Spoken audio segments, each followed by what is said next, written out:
کہ وہ گھوڑا کوٹ لکھپت جیل میں ہے، یعنی آصف زرداری۔ تو ہمارا خیال یہ تھا کہ سیاستدان تجربوں کے ساتھ میچور ہو گئے ہوں گے، سیکھے ہوں گے، لیکن جو یہ تماشا چل رہا ہے، یہ جو گند چل رہا ہے، تو عمران خان مخالف سیاستدان جو ہیں وہ بھی بڑی تعداد میں اس میں حصہ ڈال رہے ہیں۔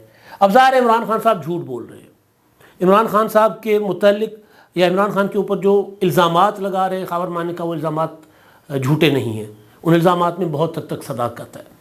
وکلاء کے اپنا جو گواہوں کے جو بیان آتے ہیں، مفتی سعید کا عدالت میں بیان، اون چودھری کا بیان، اور خاور مانیکا کا بیان، اور آج خاور مانیکا کے ملازم کا بیان، وہ بتا رہے کہ جی کیسے کیسے آتے تھے عمران خان صاحب، اور آ کر وہ ڈرائنگ روم میں بیٹھنے کے بجائے بیڈ روم میں چلے جاتے تھے، اور وہاں کیا کیا ہو رہا ہوتا تھا وہ انہوں نے جو چشمدید گواہیاں اپنی دی ہیں۔ گواہیوں کے اوپر ان کے ایک بات جو ہے کہ جی وہ ایک بار میں گیا تو وہ یہ کچھ ہو رہا تھا، تو مطلب ظاہر ہے کوئی بند کمرہ، مطلب معذرت کے ساتھ کوئی دروازہ بند کیے بغیر تو کوئی مطلب اس طرح کی کوئی چیز نہیں کرے گا نا۔ تو بہرحال اس میں بھی کافی سارے جول ہیں، جج صاحب نے بھی پوچھا کہ کنڈی نہیں لگائی تھی انہوں نے، تو بہت سارے معاملات۔ لیکن اب کیونکہ عمران خان صاحب جو ہیں وہ اس معاملے میں مکمل طور پر جھوٹے ہیں، مکمل طور پر جھوٹے۔ وجہ یہ ہے کہ میں دو چار آپ کو باتیں بتاتا ہوں کہ اون چودھری جو یہ سارے چیزیں مینیج کرتے تھے، عمران خان صاحب کدھر جا رہے کہاں، ہر رازدار وہ کہہ رہے ہیں کہ عمران خان صاحب نے پہلے دیکھا ہوا ہے بشرا بی بی کو، ملے ہوئے ہیں اور کئی بار ملے ہوئے ہیں۔ میں نے جب کچھ اپنے سورسز سے کچھ اور سورسز سے پتہ کیا تو پتہ چلا کہ ویڈیوز بھی شیئر ہوتی تھی ایک دوسرے کی، اور تصویریں بھی شیئر ہوتی تھی نکاح سے پہلے۔ باقی معاملات جو گواہ لطیف نے عدالت میں بیان جمع کروا دے دیا وہ اپنی جگہ، وہ جو اون چودھری باتیں کر رہے ہیں وہ اپنی جگہ، اور وہ ساری چیزیں عمران خان صاحب کے موبائلز میں تھیں۔ آپ کو یاد ہوگا کہ عمران خان صاحب نے سیالکوٹ میں تحریک عدم اعتماد کی کامیابی کے بعد گزشتہ برس سیالکوٹ میں ایک جلسہ کیا تھا 16 مئی کو۔ اس جلسے میں عمران خان صاحب کے موبائل جو ہیں وہ نکل گئے تھے، اور اس وقت عمران خان صاحب کے جو اپنا چیف اسٹاف تھے شہباز گل، انہوں نے 16 مئی کو انہوں نے ٹویٹ کیا تھا، اور 14 مئی کو جلسہ ہوا تھا۔ اچھا، وہ یہ کہہ رہے ہیں کہ پرسوں سیالکوٹ میں ایک طرف جان بوجھ کر عمران خان کو کوئی سیکیورٹی پرووائڈ نہیں کی گئی، اور دوسری طرف ان کے 2 فون چوری کیے گئے۔ آپ تو بالکل بھوکلا گئے ہیں۔ خان نے جو ویڈیو بیان ریکارڈ کروایا ہے وہ ان فونوں سے نہیں ملنا۔ عمران خان کے جلسہ گاہ جانے کے بعد ایئرپورٹ سے فون چوری کروائے گئے۔ اب یہ کہہ رہے ہیں کہ جی فون چوری کروائے گئے۔ اب یہ اس وقت فون چوری ہوئے۔ پھر آپ کو یاد ہوگا کہ بہت بڑا چرچا ہوا تھا، عمران خان جب وزیر اعظم بن رہے تھے یا بن چکے تھے تو اون چودھری صاحب سے ان کے اور ان کے پاس جو فون تھے باقی دیگر، وہ ان سے فون چھین لیے گئے ہوئے تھے۔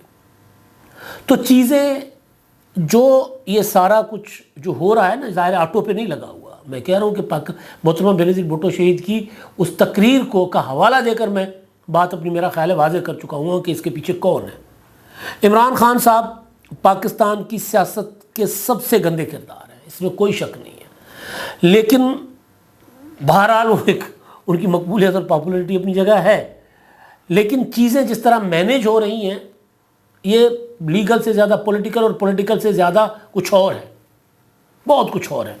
تو وہ چیزیں ظاہر ہے ثبوت جو سب کے پیچھے ہیں ان کے پاس ثبوت ہے، وہ لا کر پیش کیے جائیں گے کہ یہ لیں جی آپ پہلے میل ملاقاتیں کیا کرتے تھے۔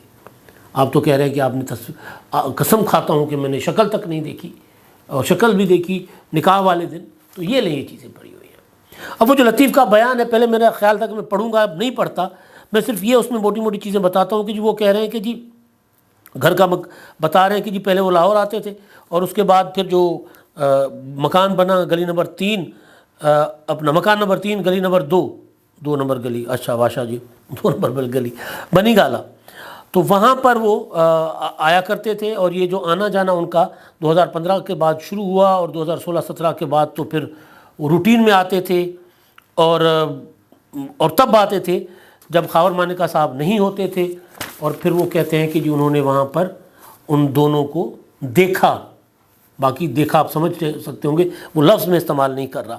اور پھر وہ نازیبہ حرکتیں انہوں نے وہ کرتے تھے ڈرائنگ روم میں بیٹھے ہوئے بھی. تو یہ ساری وہ کہہ رہے ہیں کہ جی میں ان کے ساتھ ایک کلین شیو آدمی ہوتے تھے، وہ بھی ان کے ساتھ آتے تھے، اور یہ سارا کچھ جو ہے وہ ہوا کرتا تھا وہاں پر، ہوا کرتا ہوگا. وہ کہتے ہیں میں نے اس وقت، یعنی یہ جو 2014-15 سے یہ کھیل جو شروع ہوا ہے، کھیلا شروع ہوا ہے نا جب سے، تو وہ کھیل انہوں نے، وہ کہتے ہیں میں نے بتا دیا تھا خاور مانیکا صاحب کو، اور ان کے کہنے پر میں نے 1-2 بار عمران خان صاحب کو گھر سے نکالا بھی زبردستی. اب خاور مانیکا کو یہ اگر اس نے بتا دیا کہ جی کمرے کے اندر وہ کچھ کر رہے ہیں جو میاں بیوی کر رہے ہوتے ہیں، یا ناجائز سمبند، ناجائز تعلقات ان کے، تو خاور مانیکا صاحب نے اگلے 6-7 ماہ، بلکہ 2014 سے کام شروع ہوا ہے، 16، 17، 18 میں جا کے 17 میں جا کے نومبر میں انہوں نے طلاق دی بشرا بی بی کو. تو تب تک وہ کیا کر رہے تھے؟ تب تک کیوں وہ سوچ رہے تھے؟ یہ الزام غلط نہیں ہے. مسئلہ یہ ہے کہ اس وقت جو کچھ ہو رہا ہے نا، وہ بہت زیادہ مطلب گندہ کر رہا ہے معاشرے کو، بہت زیادہ گندہ کر رہا ہے. لوگوں کے اوپر سے سیاست، وہ محترمہ بینظیر بھٹو کی تقریر پہ میں واپس آتا ہوں، لوگوں کے اوپر سے سیاستدان اور سیاست سے یقین اٹھوانے کی یہ سازشیں ہوتی ہیں. اس طرح کی سیاستدان گندے، پیپلز پارٹی والے کرپٹ، نون لیگ والے کرپٹ، یہ ہیرا تراش کر لائے تھے تو اس کا تو کوئی کردار ہی نہیں ہے. بد کردار جس کے گھر میں جائے اس کی بہو بیٹی پر نظر ڈالے، اس کے ساتھ ناجائز تعلقات بنا لے، یہ کردار ہے ہمارے. یہ بتایا جا رہا ہے، اے پولیٹیکل کرنے کی کوشش کی جا رہی ہے. وہ جو 85 میں ضیاء الحق نے غیر جماعتی انتخابات کروا کے کوشش شروع کی تھی، یا اس سے پہلے جب ایوب نے ایبڈو لگا کر سیاستدانوں پر اور سیاست پر پابندی لگا دی تھی، تو وہ والی کوششیں ہیں. عمران خان سے مجھے ایک لمحے کے لیے ہمدردی نہیں ہے. وہ اس سارے میں برابر کے شریک ہیں. مریم نواز کے خلاف انہوں نے جو پروپیگنڈا کیا، انہوں نے وہ جو آصف زرداری کے لیے ایک خاتون لا کر ٹی وی پر بٹھائی جاتی تھی اس کو وہ اچھالتے رہتے تھے، میمو گیٹ جیسے فضول قصے کو لے کر جلسے میں تقریر کر لی تھی. تو عمران خان کے ساتھ کوئی ہمدردی نہیں ہے، لیکن سوچیں کہ یہ جو کچھ چل رہا ہے یہ سیاست کے لیے کتنا خطرناک ہے، سیاسی عمل کے لیے کتنا خطرناک ہے، جمہوری عمل کے لیے کتنا خطرناک ہے. نئی نسل کو، نوجوانوں کو کیا بتایا جا رہا ہے کہ کیا کیا ہوتا ہے. اس طرح کے معاملات اچھال کر اور یوں اچھال کر. بہرحال اب معاملہ عدالت میں ہے تو ہم نے بھی بات کر لی. عدالت میں ایک اور معاملہ بھی ہے، اور وہ معاملہ ہے عمران خان صاحب کی جو عدالت الیکشن کمیشن کا. عمران خان صاحب کو پارٹی سربراہ ہٹانے کی درخواست تھی خالد محمود صاحب کی، تو اس پر الیکشن کمیشن نے آج فیصلہ محفوظ کر لیا ہے اس بنیاد پر کہ عمران خان نے تو الیکشن لڑائی نہیں ہے. لیکن عمران خان کے وکیل شعیب شاہین نے، مطلب جب ایسے وکیل ہو تو پھر دشمن کی ضرورت نہیں ہے، شعیب شاہین نے الیکشن کمیشن جو یعنی عدالت کو کہا، الیکشن کمیشن کو کہا کہ جی دیکھیں یہ اپنا کیا نام ہے ان کا، اکبر ایس بابر صاحب جو ہیں انہوں نے پی ٹی آئی کا انٹرا پارٹی الیکشن چیلنج کیا ہوا ہے، اور درخواست گزار چاہیں تو اپنی درخواست اس کے ساتھ نتھی کر سکتے ہیں، اور نہیں چیلنج کرنے جا رہے ہیں، کیا نہیں کرنے جا رہے ہیں، تو درخواست گزار چاہیں تو نتھی کر سکتے ہیں. تو اس پر چیف الیکشن کمشنر نے کہا کہ آپ اس کا مطلب ہے کہ عمران خان کی مخالفت میں جو درخواست لے کر آئے عمران خان کو پارٹی سربراہی سے ہٹوانے اور نااہل کروانے، آپ اس کو ایک راستہ دکھا رہے ہیں کہ یہ آپشن بھی ہے، اس آپشن پر چلیں. بہرحال تو اب ہوا یہ کہ اس معاملے کی جو ہے نا، اس معاملے پر تو فیصلہ محفوظ کر لیا گیا کہ عمران خان صاحب پارٹی سربراہ نہیں رہے تو درخواست قابل سماعت ہے یا نہیں. اور دوسرا جو معاملہ تھا وہ عمران خان کے غیر شرعی نکاح کا، اس پر عدالت نے یہ کیا ہے کہ جی 8 دسمبر تک سماعت ملتوی کرتے ہوئے دلائل مانگے ہیں کہ بتایا جائے کہ غیر شرعی نکاح کے خلاف جو درخواستیں ہیں وہ قابل سماعت ہیں یا نہیں. اب تک کے لیے اتنا ہی. اللہ حافظ.